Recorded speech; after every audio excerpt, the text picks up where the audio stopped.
சூனியம் சம்பந்தமாக இன்றைக்கு ஒரு பெரிய ஒரு பிரச்சனை போய்கிட்டு இருக்குது. ஒன்றை புரிந்து குர்ஆனை சுன்னாவையும் பேசக்கூடிய, குர்ஆனை சுன்னாவை மாத்திரம் பின்பற்ற வேண்டும் என்று சொல்லக்கூடிய எந்த சகோதரர்களும் சூனியம் செய்யலாம், சூனியம் வைக்கலாம், சூனியக்காரத்திலே போகலாம், இதெல்லாம் மார்க்கத்தில் அனுமதிக்கப்பட்ட செயல் என்று யாரும் சொல்றது இல்லை.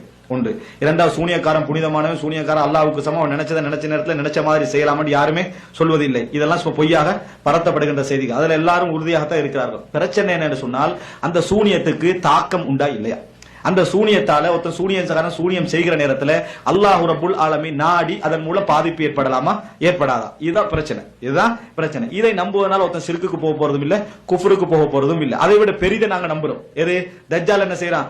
மழை பொழியுனா மழை பொய்யும், இறந்தவனை உயிர்ப்பின்னு சொன்னா அவன் என்ன செஞ்சிருவான்? உயிரோட வந்துருவான். தங்கம் பஞ்சபூமியை செழிப்பாக வளர செய்யறா, அதெல்லாம் என்ன செஞ்சிடும்? வளர்ந்து விடும் அப்படின்னு நம்ம பாக்குறோம். தஜ்ஜால் அல்லாவா? இல்ல. ஆனா தஜ்ஜால் என்ன சொல்லுவான்? அல்லாஹ்னு சொல்லு. எந்த சூனியக்காரன் தன்னை அல்லாஹ்னு சொல்றானா, கடவுள் என்று சொல்றானா? இல்ல. தஜ்ஜால் என்ன சொல்றான்? தன்னை கடவுள் என்று சொல்லுவான். சொல்லிக்கொண்டே இவ்வளவும் செய்வான். அப்ப நடக்குதா இல்லையா? அல்லாஹ் தஆலா அந்த சான்ஸை கொடுத்திக்கிறானா இல்லையா? அப்படி கொடுத்ததுனால அதை நம்பினா நாங்க காஃபிரா? காஃபிர் இல்ல. தஜ்ஜால் எப்படி நம்பினா காஃபிர்?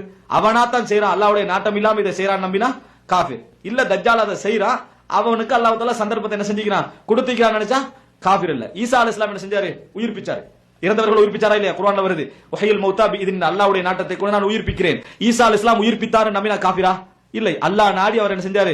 உயிர்ப்பித்தார். காஃபிர் இல்ல. ஈசா அலைஹிஸ்ஸலாமே உயிர்ப்பித்தார் நம்பினா காஃபிர். அவர்கள் யாரு? கிறிஸ்தவர்கள். விளங்கிட்டா உங்களுக்கு?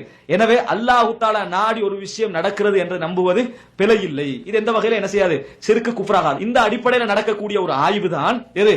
சூனியக்காரனுக்கும் சூனியக்காரனுடைய அந்த செயலுக்கும் அல்லாஹ்வுடைய நாட்டம் உண்டா? அவ்வளவுதான். அல்லாஹ்வுடைய நாட்டம் உண்டு என்று சொன்னா நம்பிட்டு போகலாம். அல்லாஹ்வுடைய நாட்டம் இல்லை என்று சொன்னா அது பிழை. இதுக்காக வேண்டி அவர்கள் காபிர்கள், அவர்களுக்கு பின்னால தொழலாது, மக்கா மதீனா இமாம்களை நம்புறாங்களே அவங்களுக்கு பின்னால தொழலாமான்ற லெவலுக்கு போறது இருக்குதே.